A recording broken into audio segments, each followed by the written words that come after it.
Jharkhand TET 2024 का syllabus आ गया है और ये सिलेबस कैसा है, क्या ये सीटेट के जैसा है या उससे अलग है, इसको कैसे तैयार करना है, क्या ये एक नया बवाल है या टास्क है, हमें क्या समझना है। इन्हीं सभी बातों को आपको हम इस वीडियो में समझाने की कोशिश करेंगे। ये वीडियो आपको कैसा लगेगा ये बताइएगा, और यदि आपको कहीं कुछ न समझ में आए तो आप कमेंट करके पूछ सकते हैं। तो हम यहाँ पे आपको ये बताएंगे कि क्या ये सीटेट के जैसा है या सीटेट किससे अलग है, और यदि सीटेट से अलग है तो ये कैसे अलग है, और जो सीटेट से अलग वाला पोर्शन है उसके लिए क्या करना होगा ये भी मैं आपको बताऊंगा, और कैसे तैयार करना है इसको हम आपको एक अपने व्यू से बताऊंगा। मतलब जैसे मैं किसी भी टॉपिक को जैसे तैयार करता हूँ वैसे मैं आपको बताऊंगा। यहाँ पे कौन सी बुक आपको पढ़नी है ये भी मैं आपको बताऊंगा। इस वीडियो में मैं आपके साथ कंप्लीट डिस्कशन करूंगा।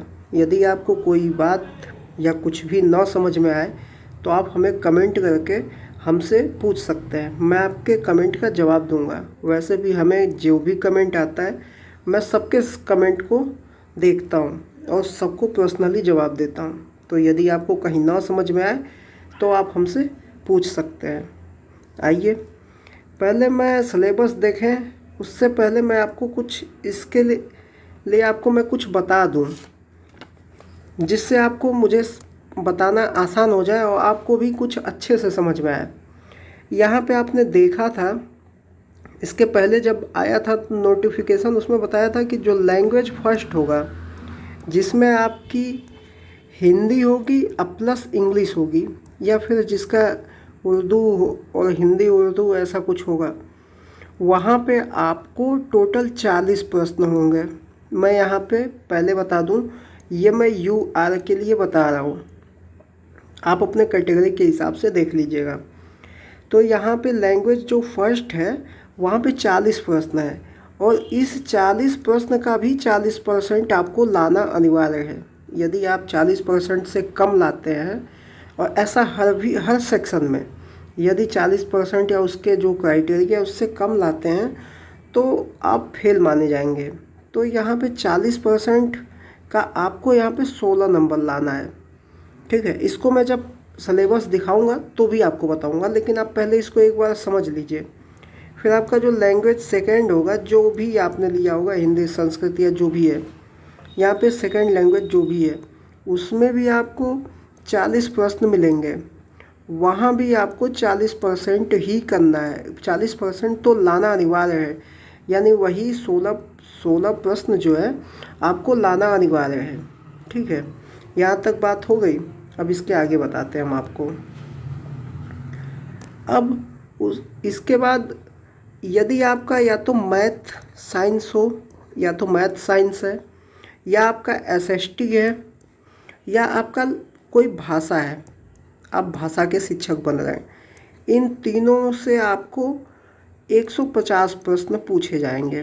ठीक है, और यहाँ पे आपको 40 यहाँ भी आपको 40% लाना अनिवार्य है। यदि 40% से कम यानी 60 प्रश्न, यहाँ पे 60 प्रश्न आपको लाने हैं। यदि 60 प्रश्न से कम आता है तो आप फेल माने जाएंगे। तो यहाँ पे भी आपको 40 प्रश्न लाना अनिवार्य है। इसके अलावा यदि अब इसके बाद अब बात करें तो एक सेक्शन बचता है आपका CDP का। ये CDP का सेक्शन बचता है। यहाँ पे आपको 20 प्रश्न होंगे जिसके 40% लाना अनिवार्य होगा, और इसके आधार पे आपको 8 प्रश्न यहाँ पे आपको सही करने हैं। ये तो रही बात आपके प्रश्नों की संख्या और किसको कितना आपको देखना है, ये है। अब आइए अब सीधे हम चलते हैं सिलेबस पे। क्या सिलेबस है तो आप यहाँ पे देख रहे हैं, ये आपका झारखंड अधिविद्य परिषद रांची एग्जामिनेशन है और ये 6 to 8 का सिलेबस हम आपके सामने लेके आए हैं। यहाँ पे आप लैंग्वेज फर्स्ट देखते हैं, यहाँ पे 40 प्रश्न आपको देखने को मिलेंगे। अब ये 40 प्रश्न अब आपको देखने को मिलेंगे जो कि हिंदी और इंग्लिश को मिला के होंगे। मतलब यहाँ पे हिंदी और इंग्लिश में यहाँ पे आपको कहीं पे भी ऐसा नहीं बोला गया है कि आपको केवल हिंदी से, मतलब कहीं आपको ऐसा नहीं बताया गया है कि आपको इसका जो 40% यानी 16 नंबर जो आपको लाना है, ये आपको ऐसा नहीं है कि 8 हिंदी से लाना है 8 इंग्लिश से लाना है, ऐसा कहीं कुछ नहीं बताया गया है। तो मैं तो ऐसा कहूँगा कि आप ये जो 16 प्रश्न में से 20 प्रश्न हैं तो 10 प्रश्न तो हिंदी को आप कहीं ना कहीं से, मतलब किसी भी प्रकार से हिंदी आप 10 कर सकते हैं, सही प्लस का है, प्लस हो सकता है। मतलब 20 प्रश्न में आप 20 प्रश्नों में आप 10 तो कर ही सकते हैं, 10 प्लस।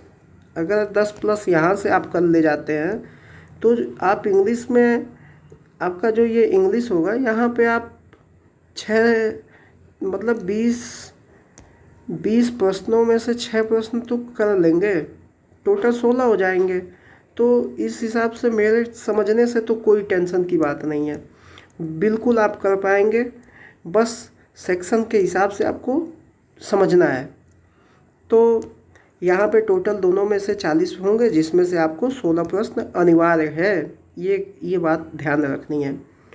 अब आपको पढ़ाई कैसे करना है, 6 to 8 का है।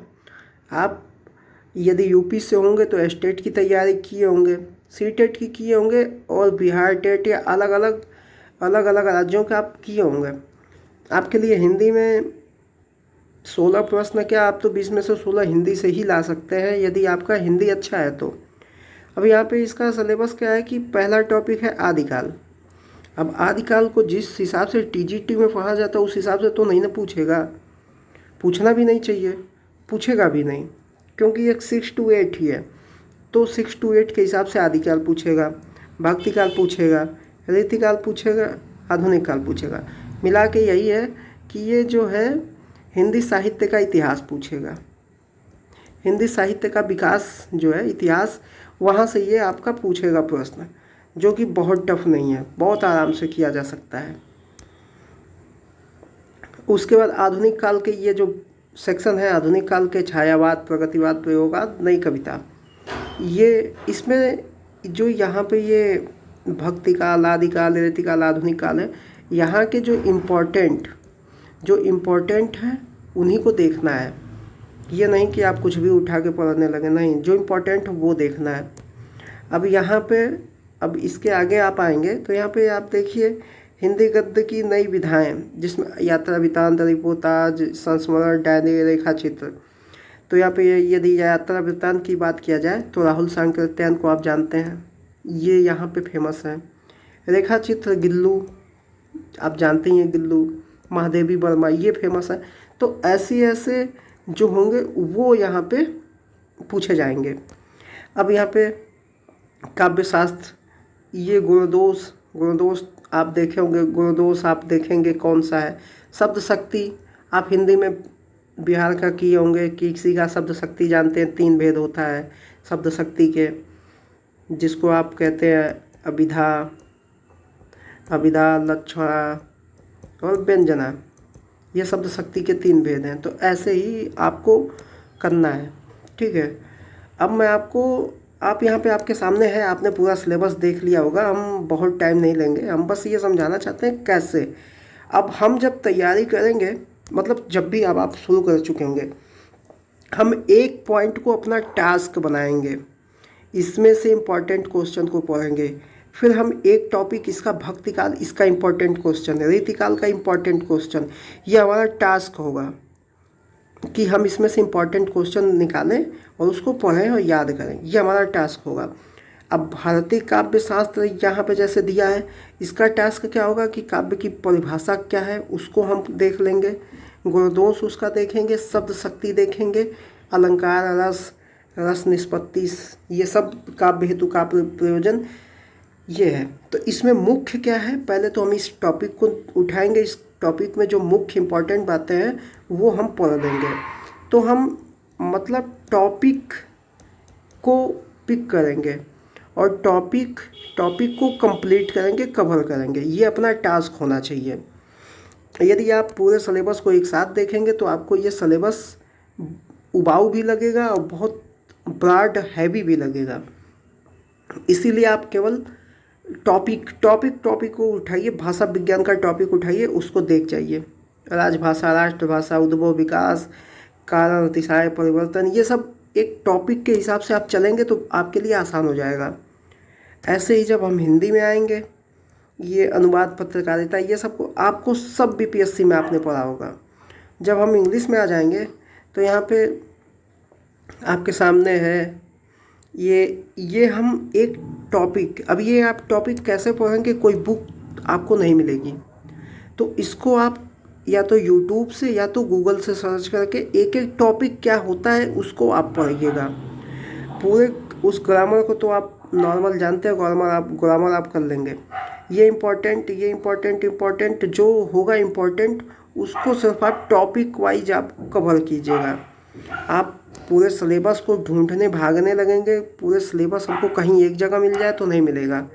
आपको यहाँ से कितना लाना है, 10 क्वेश्चन अगर आपका टारगेट है तो ये 10 क्वेश्चन इन्हीं टॉपिक को कंप्लीट करेंगे तो आपको 10 क्वेश्चन मिल जाएंगे। तो आप टॉपिक के पीछे जाइएगा, न कि आप पूरे सिलेबस को कहीं ढूंढने लगिएगा जो आपको नहीं मिलेगा। टाइम भी कम है, इसीलिए आप टॉपिक पे जाइएगा, टॉपिक से लेके आइएगा। अब ये लैंग्वेज फर्स्ट हो गया। अब देखिए यहाँ पे दिया मैथमेटिक्स, तो जिसका मैथ और साइंस है उसके लिए ये है, और मैथ और साइंस यहाँ पे आपको 150 क्वेश्चन आएंगे। तो यहाँ भी मैं आपको यही बताऊँगा कि यहाँ पे आपको 150 क्वेश्चन में से 60 प्रश्न जो है आपको बिल्कुल करना ही करना है, जो आराम से आ जाएगा। आप मैथ के स्टूडेंट हैं तो आप ये टॉपिक देखते ही होंगे। ये आप टॉपिक तैयार कीजिए, ठीक है। इक्लिप्स, हाइपरबोला, ये जो भी है इनका टॉपिक आप टॉपिक वाइज ही तैयार कीजिए। पूरे सिलेबस के पीछे भागेंगे और इम्पोर्टेंट क्वेश्चन ऐसे आप तैयार कीजिए तो आप पा जाएंगे। यहाँ पे ट्रिग्नोमेट्री है, इसको पूरे टॉपिक के हिसाब से हाई स्कूल तक का पूरा तैयार कर लीजिए। उससे ऊपर आपको नहीं पूछने वाला, ये पूछेगा भी नहीं, टीजीटी तो है नहीं। ऐसे आप टॉपिक के हिसाब से आप इसको तैयार कर लीजिए। मैट्रिक्स है, उसको टॉपिक के हिसाब से, इसमें मत भाग जाइएगा कि ये क्या लिखा है, इसको कहाँ से कैसे करें। ये मैट्रिक्स है, इसका बेसिक नियम क्या होता है और इसमें इंपॉर्टेंट क्वेश्चन क्या है वो आप पढ़ लीजिएगा। यहाँ पे डिफरेंशिएशन इक्वेशंस हैं, तो यहाँ पे ये टॉपिक है, इस पे इम्पॉर्टेंट क्वेश्चन और बेसिक चीज़ें आपको तैयार होंगी तो आप आराम से कर पाएंगे। ऐसे कॉम्प्लेक्स एनालिसिस है, लाइनर अलजेब्रा है, तो ऐसे टॉपिक्स हैं। अब साइंस में आ जाते हैं तो ये फिजिक्स हो गया, फिजिक्स का है। मैथमेटिकल फिजिक्स है, तो इसमें जो टॉपिक के हिसाब से जो आपको अच्छा लगता है टॉपिक आप तैयार कर लीजिए। मशीन्स में जो भी टॉपिक है आप मशीन्स में तैयार कर लीजिए। तो वैसे ही आप ये पूरा टॉपिक तैयार करेंगे, टॉपिक वाइज चलेंगे तो आपके लिए चीज़ें तैयार करना आसान हो जाएगा। कम समय में आप अच्छा तैयार कर लेंगे। बहुत डरने की ज़रूरत नहीं है, आपको टॉपिक के साथ तैयार कर लेना है। ये बायोलॉजी का होगा, ये सब आप देख चुके होंगे। मैं आपको टॉपिक गिनाने के लिए वीडियो नहीं बना रहा हूँ, बस आपको हम ये बताना चाहते हैं कि आप कैसे कम समय में अच्छे से तैयार कर सकते हैं। SST जिसका है, ये आपके सामने पूरा तात्विक, आप पाषाण काल पढ़ लीजिए। यह हड़प्पा सभ्यता की मुख्य बातें, जनपद है, बौद्ध जैन धर्म है, मगध का उत्तर से, ये सब सिर्फ टॉपिक में इम्पोर्टेंट क्वेश्चन क्या है वो देखिए। पूरा विस्तार से पढ़ने की जरूरत नहीं है क्योंकि बहुत टाइम शायद ना मिले। गुप्त वंश एवं हर्षवर्धन काल, केवल टॉपिक। यहाँ पे चोल, चालुक्य, पांड्य, पल्लव, संगम युग, ये आप केवल टॉपिक। त्रिपक्षीय संघर्ष आपने ये देखा ही होगा, बहुत अच्छा हमें तो लगता है पढ़ने में, बाकी आपका नहीं पता। ये मुगल का है, इसको भी टॉपिक से प्रश्नों को बस उठाइए। आप किसी भी बुक से, लूसेंट हो चाहे कोई भी बुक हो, आप वहाँ से ही इनको उठाइए, टॉपिक के हिसाब से पढ़ जाइए बस। अब मेन उनके मुख्य प्रश्न जो होंगे उनको आप देख लीजिए। आधुनिक का इतिहास है, इसमें भी केवल टॉपिक आप ये 8057 का है, ये गवर्नर वायसराय जो है, तो ये टॉपिक जितने भी टॉपिक हैं सिर्फ टॉपिक के हिसाब से इम्पॉर्टेंट क्वेश्चन। ऐसा भी नहीं हो कि आप पूर्वानुलोकन आप पूर्वानुलोकन ले लिए हैं, उससे आप पढ़ना शुरू करें। भाई साहब ये कोई कंपटीशन पीसीएस के लेवल का है नहीं कि पूर्वानुलोकन से आप पढ़े जा रहे हैं। आपको छोटे छोटे प्रश्न देखने हैं तो आप लूसेंट का सहारा लीजिए, और कोई कंपटीशन ऐसे सीटेट वगैरह में जो क्वेश्चन पूछता है वन लाइनर का, जो एनसीईआरटी वन लाइनर आती है, ये एनसीईआरटी का जो वन लाइनर आता है, उसको आप उसकी सहायता आप ले सकते हैं। बहुत टफ के पीछे नहीं जाना है कि आप बहुत टफ पढ़ने लगे हों तो आसान क्वेश्चन आपके गलत हो जाएंगे। यहाँ देखिए, यहाँ पे झारखंड एसएसटी वालों के लिए झारखंड स्पेशल भी पढ़ना पड़ेगा। तो यहाँ पे झारखंड की क्या जनजाति है, प्रमुख जनजाति, ये सब टॉपिक से उठाइएगा, टॉपिक से पढ़िएगा। जनजाति के प्रमुख संस्थान, प्रभुत्व, त्यौहार, परंपरा, ये तो जरूर पूछेगा। जनजाति पूछेगा, उनका परंपरा त्यौहार तो ये कन्फर्म पूछेगा। यहाँ पे ताना भगत विद्रोह, उलगुलान, बिरसा मुंडा, ताना भगत, इसको सिर्फ टॉपिक 1857 में विद्रोह हुआ, उसमें झारखंड का क्या भूमिका है वो सब आपको, झारखंड में स्वतंत्रता आंदोलन में क्या मुख्य बात है, मुख्य पढ़ना है। क्योंकि ये पेपर पहले जब हुआ था उसका कुछ है नहीं अभी। तो ये जैसा प्रचलन चल रहा है, सीटेट हो या फिर आपका बीपीएससी हो या यूपी टेट हो या कोई टेट का जो प्रचलन है, उनसे बाहर नहीं जाने वाला। आप ऐसा मत सोचिएगा कि ये पीसीएस के लेवल को लेके चले जाएंगे, ऐसा कुछ नहीं। ये वही लेवल जाएगा जो होना चाहिए। विश्व का इतिहास है, विश्व का इतिहास आप बीपीएससी में पढ़े होंगे। बीपीएससी जब आप दिए होंगे टीआरई, तो यहाँ पे विश्व का इतिहास आपने पढ़ा होगा। उसमें भी आप फ्रांसीसी क्रांति, मुख्य बातें, सिर्फ मुख्य बोनापार्टा मुख्य, इसके बारे में मुख्य, क्या पता किसमें से क्या पूछेगा, तो कुछ नहीं पता है, इसलिए केवल मुख्य बातें। ये टॉपिक है, इस टॉपिक की मुख्य बातें, प्रथम विश्व युद्ध की मुख्य बातें, पेरिस संधि राष्ट्र संघ की मुख्य बातें, द्वितीय विश्व युद्ध संयुक्त राष्ट्र संघ की मुख्य बातें। इसी तरह ज्योग्राफी का है, ये सब कुछ के केवल मुख्य टॉपिक उठाना है और उसको आपको पढ़ना है।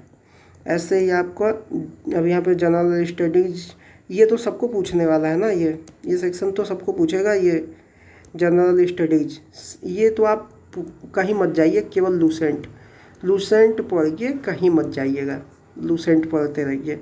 लूसेंट आपको हर जगह मदद करेगा। जो लैंग्वेज सब्जेक्ट के हैं, हिंदी के हैं, वो हिंदी पढ़ेंगे, उसमें कोई नहीं। आपको इस सब्जेक्ट में आपको 150 प्रश्न है। सबसे आसान तो हमें लगता है इन्हीं लोगों का होगा।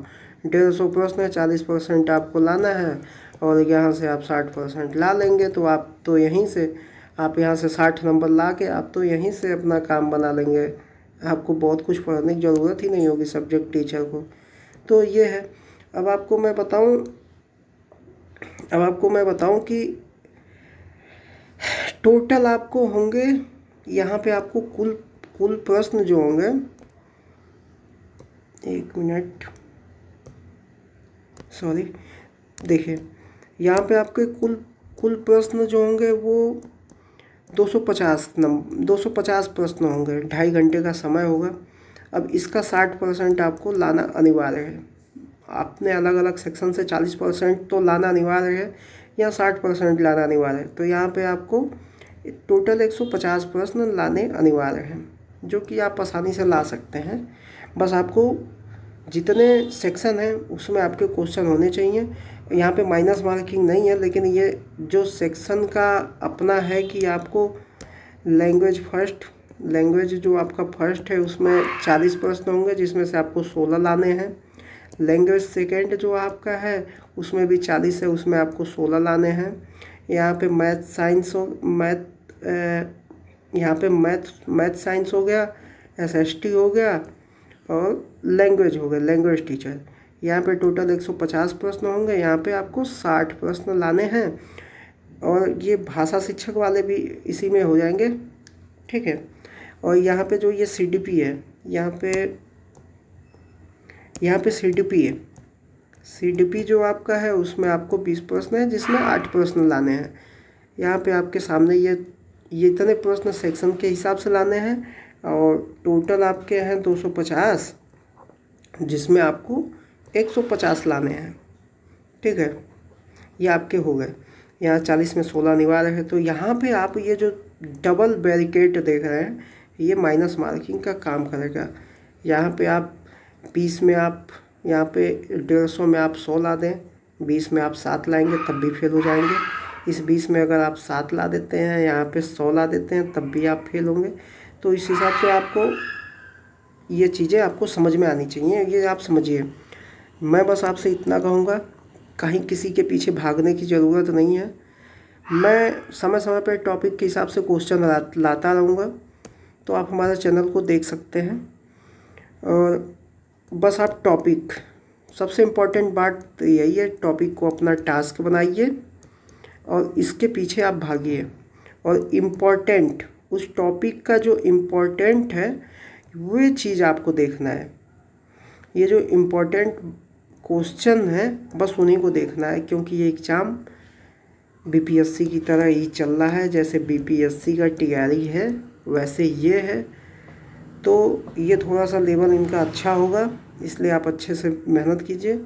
मैं भी आपको क्वेश्चन लाता रहूँगा। जो आसान पोर्शन है उस पर आप ज़्यादा फोकस मत कीजिए। मतलब आप ऐसा फोकस ना करने का मतलब ये नहीं है कि आप उसको एकदम छोड़ दीजिए। जो आपके लिए आसान है उस पर उसकी आप प्रैक्टिस कीजिए, उसका सिर्फ आप प्रैक्टिस कीजिए।